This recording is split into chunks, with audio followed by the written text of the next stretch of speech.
What up, YouTube? I don't have any content about my motorcycle. I have another video that's in the works, but that can't come out until later for reasons I'm not going to tell you. I'm going to be vague about it. Today is actually, I decided to do, off the top of my brain, not a gear review video, but a gear video. What I'm going to do is go through all of the gear I use, probably all of it, explain why I use it, why I prefer it, and why I like it. Some of it's because it looks cool, because if you don't look cool, what are you doing? Some of it is also very safe, because if you're not safe, what are you doing? I don't have any kind of order. I have literally, check this out. I have a pile of stuff here, and some stuff over here. So I'm kind of just going to go through and pick stuff up one by one. Hopefully I got that camera angle back. Not all of it is logical, but most of it is. I'm going to take my shoes off though. Alright, first up. These are my 100%. Going 100. These are my 100...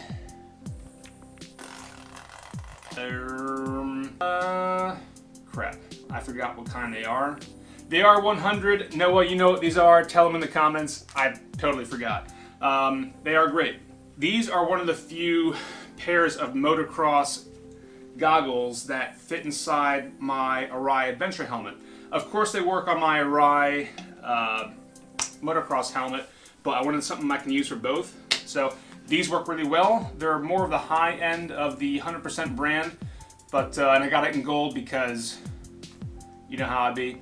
No, you don't. I just got it in gold. Maybe I'll start with gloves. I had a lot of them. It's gonna be good. We have underwear in here too. Oh my. I think that's all my gloves. All right, just gonna pick a set out, kind of explain why I have them, what the purpose is. These are my Klim Dakar, it's whatever, however you pronounce it. You're always wrong, trust me. These are my Klim Dakar gloves.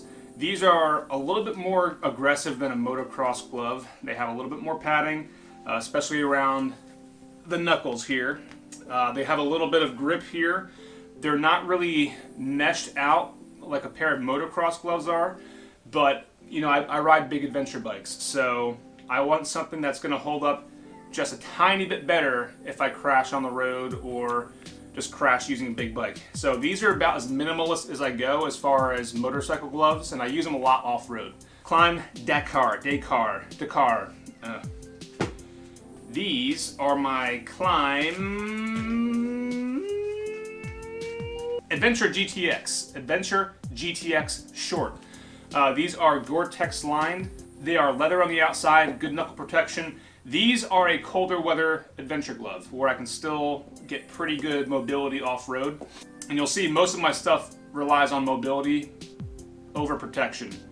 But these are probably my best streetable pair for protection. I usually don't like Gore-Tex. I'm not a fan. I'm a fan of putting things over and taking things off. But you can't really do that with gloves. Not practically, at least. Good gloves. Klim GTX Short. These are my Klim induction gloves. So these are definitely a street glove. I use these during the summer if I'm just on the road or commuting. They're very well ventilated, but what I really like about these is not only the zipper, so I don't have to keep on adjusting the strap. Their seam is on the outside. So when you put your hand in these, for most gloves, the seams are on the inside, and you can feel it. This feels like butter. Not really. Carbon fiber knuckles, good palm protection, lightweight, breathable. Also, they work well in the fall because they transfer that heat from the heated grips really well. Crap. Once again, induction. The induction short. My last pair of Klim gloves, I'm pretty sure. Yeah, these are the Dakar Pro. Or are those Dakar and these are Dakar Pro? I don't know. Dakar. These are Dakar Pro. The biggest difference is a lot more leather, a lot more padding. All right, these are not Klim, although I do have Klim liners. These are just simple liners. They go in most gloves. You can put them in any glove. I don't know, they're a liner. These are 5 gloves, and what I like about 5 is they're inexpensive and they're pretty good quality.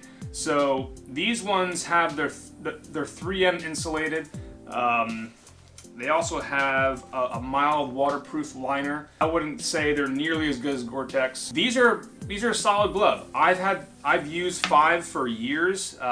Mostly they're street stuff because they're inexpensive. But I ride so much, I wear a good pair of Five gloves out every 6 months. That's just, I ride too much. Whatever. I can't remember what I paid, but they're not nearly the price point of Klim. But Klim makes some good stuff. People have complained about Klim's quality in their gloves before. I had not seen it. Maybe I'm lucky, but I also ride a whole lot. Generally putting around 14,000 miles a year on a bike. I know it's not the most, but it's far from the lesser of the crowd of motorcycles. I think the most I put on was 20,000 in a year on one motorcycle. Look, that's a lot of miles, okay? On a pair of gloves, that's a lot of miles. If you're expecting to go 100,000 miles and own a pair of gloves forever, I don't think you're going to find it. Sorry. So Klim, good quality. Five, good quality. Not as high quality as Klim, but a good price point. One of the biggest pieces of gear I like to use off-road, I know it's kind of old school, but I'm not a professional rider.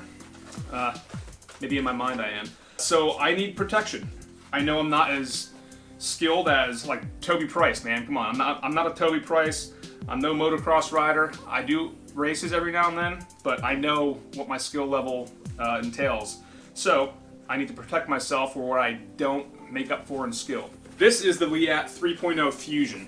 3.0, right? I'm pretty sure it's a 3.0.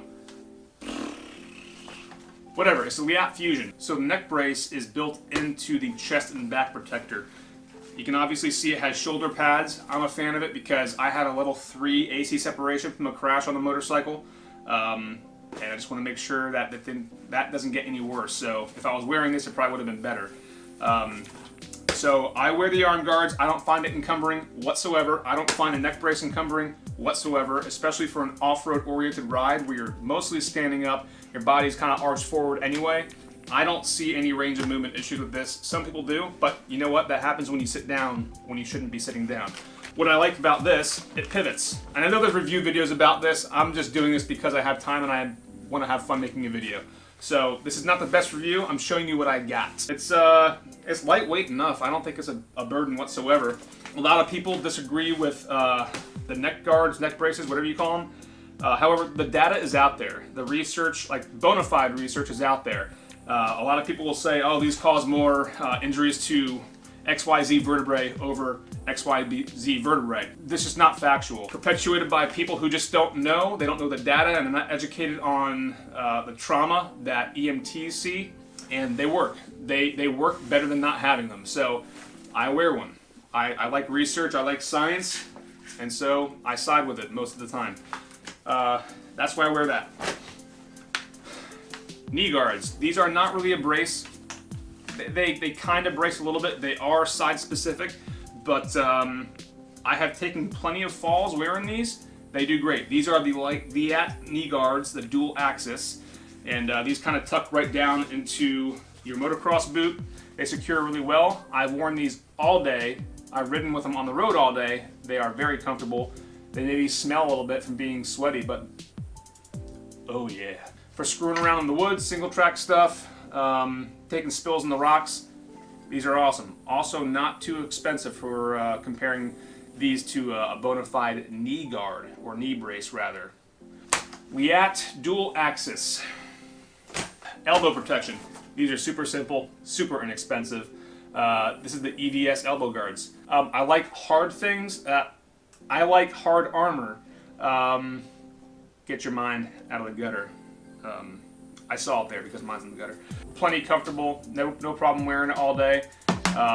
These secure down to my base layer really well. So, EVS elbow guards. Next, this is pretty old school. I know it is. I get made fun of sometimes when I wear it, but I like my kidneys, so I wear a kidney belt. This also kind of helps tighten up your torso area. It just gives a little bit more support. Again, I don't feel like I'm encumbered wearing these things. I don't feel fatigued, and I ride big bikes, like liter plus bikes, off-road. I like having this impact protection because, like I said, I'm not a super awesome skilled rider where you can probably get away with riding naked and walk out the other side just fine. But I fall a lot, I drop a lot, so I wear stuff like this. EVS as well. This is the Keltec belt, BB1 Keltec belt. Simple kidney armor. This is a Klim Dakar shirt. The biggest thing I like about this, there's a little bit extra padding around the elbow area, just a little more material. Look, you gotta look cool, and this is one way to do it. So when you're off-road, gotta wear something that looks cool, right? Now the Klim Mojave, these accept hip armor and knee armor, but they do not accept it on the inside the boot version of these. These are the outside boot version. So these are just the pants I wear. Good pants, good stuff. They hold up well. Base layer. These are cooling layers. These are short as well, so these only go down to like middle of your calf. I like that because I also wear longer socks, so you're not like doubling up on material. It's a base layer. These are specifically the cooling base layers. I wore these to Georgia with Walter. He got something very similar to this, if not the same thing, and no complaints. I liked it. It was fine wearing this in a full adventure suit on a hot Georgia day. So, base layer, down. This one is getting a little more intimate. These are the Klim tactical shorts. I've worn these on long trips like the Georgia ride both times. I wore these, no complaints, no discomfort. Again, these are the Klim tactical shorts. Oh my. Now to my everyday riding and colder off-road gear. So these are the Klim Dakar jacket and pants. A lot less perforation and mesh material, so on a colder day, it does really well. I wash these in Arc'teryx waterproofing solution. It does have a little bit of waterproof protection, but it won't last more than maybe 15 minutes, so it gets you out of the rain if you're on the road. In this, I wear the thickest back armor, as well as the medium shoulder and elbow protection. So, all good stuff. And if I need something that to go in this for like a warming layer, I wear Klim's fleece zip up. That's about it. The pants are great, and just like the jacket, I didn't show you, but there are a lot of places to unzip and get that mesh airflow. So these are great as well. Wear them all the time, off-road and travel. It also has nice little leather portions like the Mojave there. So pants, jacket, Klim neck guard. I always wear this when I ride. There's some good stuff out there about covering up your neck. I actually learned that from a buddy of mine, Evan, who does acupuncture, and he talks about covering up the neck and how pathogens can get into the neck, causes neck pain. Anyway, highly scientific, breaks down to a molecular level, but it is true. My socks, I wear Smart Wool for the colder stuff, and then I have a pair of Klim warm weather socks over there, and we're about to get into the boots here. But first, these are another pair of Leatt Impact knee guards. These hug the knee really well. I like things that just like grab onto your body. I don't like the thing that floats around and I know there's good Klim gear that can really be strapped down and cinched down, but if I have the option, I'll wear these on my knees most of the time for a long trip. Hard armor on the front and the lower shin portion. Great pair of protection. Love this stuff.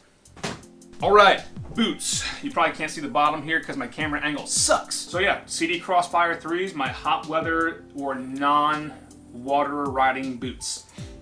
My everyday boot, I'll wear these on long trips as well. I wore these in Scotland, 8 days, had no problem. The Crossfire 2s. I like these boots. I bought them a size bigger so I can fit some nice winter socks in it. They've been working great. These ones, I don't care if I get wet or go through a river crossing with it. They're just a very robust, solid boot. They're a little heavier, but not a lot heavier. Still a good boot though. Love these boots. Don't have any plans on getting rid of them, even though I have better ones here. These ones are specifically for cold weather and not caring about ruining a nice pair of boots. I'm not going to go into the adventure helmet. You've seen that. I have a video about it. Go watch it. Just find it. You'll see it. It goes over my whole vlog setup on there. It's the Arai XT4. This is what I use if I'm just doing a day of off-road.